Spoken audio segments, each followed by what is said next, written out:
Hi friends, welcome to Rani's kitchen. నేను మీ రాణి. ఈరోజు tea time snacks recipe చూద్దాం. 1 కప్పు పొడి బియ్య పిండితో కరకరలాడే చెక్కలండి. చాలా టేస్టీగా ఉంటాయి. ప్రాసెస్ అంతా చాలా సింపుల్గా అనిపిస్తుంది. అన్నీ కూడా మన ఇంట్లో ఉన్న ఇంగ్రీడియంట్స్తోనే అప్పటికప్పుడే 10 నిమిషాల్లో ఈ స్నాక్స్ అనేవి ప్రిపేర్ చేసి పిల్లలకి సర్వ్ చేయొచ్చు. ఆ ప్రాసెస్ అంతా చూడండి. వీడియోని ఫస్ట్ నుంచి లాస్ట్ వరకు చూడండి. ఇంగ్రీడియంట్స్ అన్నీ క్లియర్గా అర్థమవుతాయి. అలాగే ఛానల్ని ఫస్ట్ టైం వాచ్ చేసిన వారు సబ్స్క్రైబ్ చేసుకుని పక్కనే ఉన్న బెల్ బటన్ని క్లిక్ చేయండి. నేను పెట్టబోయే రెసిపీస్ అన్నీ మీ ఫోన్కి నోటిఫికేషన్కి వస్తే ఓపెన్ చేసి చూడండి. రెసిపీస్ నచ్చినట్లయితే మీరు కూడా కుక్ చేసి ఫ్యామిలీకి సర్వ్ చేయండి. ఛానల్ని లైక్ చేసి సబ్స్క్రైబ్ చేసుకోవటం మాత్రం మర్చిపోకండి. ఈ రెసిపీ అనేది చాలా సింపుల్గా అయిపోతుందండి. 1 కప్పు పొడి బియ్య పిండి, 1 కప్పు వాటర్తో అప్పటికప్పుడే చేసుకోవచ్చు. చాలా కమ్మగా టేస్టీగా ఉంటాయి. ఆ ప్రాసెస్ అంతా చూద్దాం. ఇంకా కుకింగ్ స్టార్ట్ చేద్దాం. స్టవ్ ఆన్ చేసుకుని కళాయి పెట్టుకోండి. ఇప్పుడు కళాయిలోకి 1 కప్పు నిండా వాటర్ తీసుకుని కళాయిలో పోసుకోండి. ఈ కప్పును పక్కన పెట్టండి. ఇప్పుడు వాటర్లోకి టేస్ట్కి సరిపడా సాల్ట్, ఒక అర టేబుల్ స్పూన్ కారము వేయండి. అలాగే 1 టేబుల్ స్పూన్ జీలకర్ర, 1 టేబుల్ స్పూన్ తెల్ల నువ్వులు వేసుకోండి. ఇప్పుడు 2 టేబుల్ స్పూన్లు వేరుశనగ పలుకుల పొడి అండి. వేరుశనగ పప్పును బాగా డ్రై రోస్ట్ చేసుకుని మిక్సీ పట్టుకున్న పొడి, దానిని ఒక 2 టేబుల్ స్పూన్లు వేశారంటే చెక్కలకి కమ్మదనం అనేది చాలా బాగా వస్తుంది. వేరుశనగ పలుకులు పొడి లేకపోతే స్కిప్ చేసేయచ్చు. ఇప్పుడు 1 టేబుల్ స్పూన్ ఆయిల్ కూడా వేసుకుని వాటర్ని బాగా కాగనివ్వండి. ఇలా కాగుతున్నప్పుడు వాటర్ని ఒకసారి టేస్ట్ చూడండి. సాల్ట్ కానీ కారం కానీ మీ టేస్ట్కి తగ్గట్టుగా లేకపోతే ఈ టైంలో యాడ్ చేసుకోండి. ఇప్పుడు ఏ కప్పుతో మనం వాటర్ తీసుకుని పోసుకున్నామో అదే కప్పుతో కప్పు నిండా బియ్య పిండి తీసుకోండి. పొడి బియ్యంని మరపట్టించుకున్న పిండి. వాటర్ కాగుతున్న వెంటనే స్టవ్ ఆఫ్ చేసుకుని పొడి బియ్య పిండిని అలా వాటర్లో వేసేసుకుని గరిటెతో బాగా కలపండి.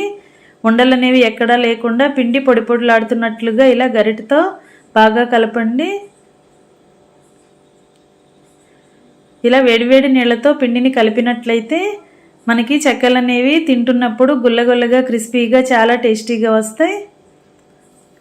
ఇప్పుడు ఈ కళాయిని పక్కన పెట్టి ఒక 10 నిమిషాలు మూత పెట్టుకుని పక్కన పెట్టినట్లయితే పిండి అంతా కూడా బాగా మగ్గుతుంది. అలాగే బాగా చల్లారుతుంది.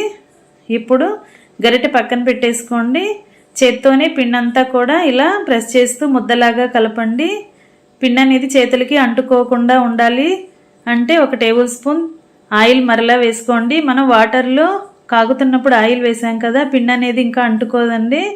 ఒకవేళ అంటుకున్నట్లు అనిపిస్తే చేతికి కొంచెం ఆయిల్ని అప్లై చేసుకుని ఇలా కొంచెం కొంచెంగా పిండి ముద్దల్ని తీసుకోండి. ఇప్పుడు పూరీ పీటకి కొంచెంగా ఆయిల్ని అప్లై చేసి చేతికి కూడా ఆయిల్ని టచ్ చేసుకుని ఇలా పిండిని చపాతీలాగా వత్తండి. ఈ విధంగా నేను చూపించే విధంగా వీలైనంత పల్చగా చేసుకోండి. అంచుల వరకు కూడా పల్చగా రావాలి. ఇలా మొత్తం కూడా చేయటం అయిన తర్వాత ఫోర్క్తో ఇలా చిన్న చిన్నగా హోల్స్ చేసుకోండి.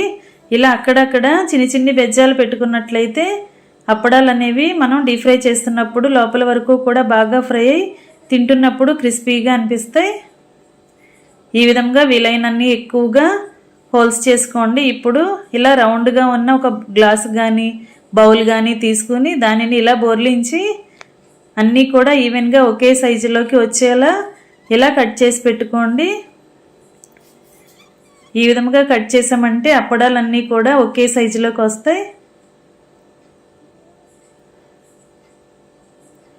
ఇప్పుడు మనం కట్ చేసిన తర్వాత మిగిలిన పిండిని కూడా ఒక బాల్ లాగా చేసుకుని ఆ పిండి ముద్దని కూడా చివరిలో చపాతీ చేసుకుందాం. ఆ చపాతీతో కూడా సేమ్ ఇదే ప్రాసెస్లో గ్లాస్ తీసుకుని ఇలా బోర్లించి కట్ చేసి తీసుకోండి. అంచులు అనేవి విరిగిపోకుండా చాలా జాగ్రత్తగా కట్ చేసుకోండి.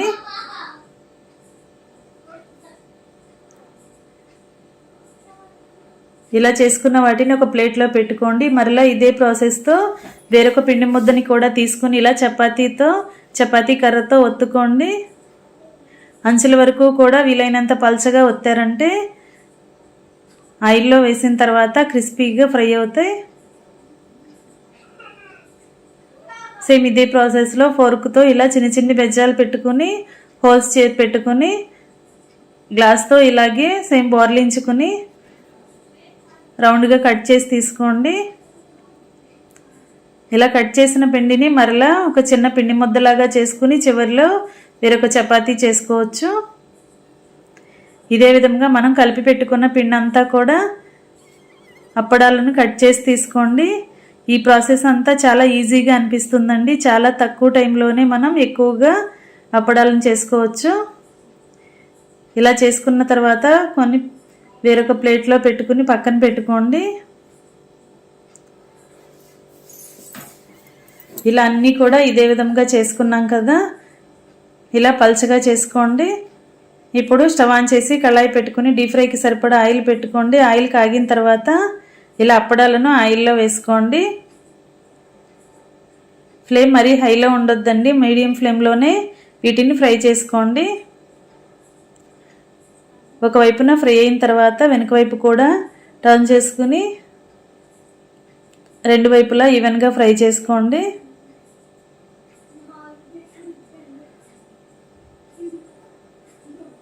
ఇలా ఫ్రై అయిన తర్వాత ఆయిల్ నుండి తీసేసుకోండి.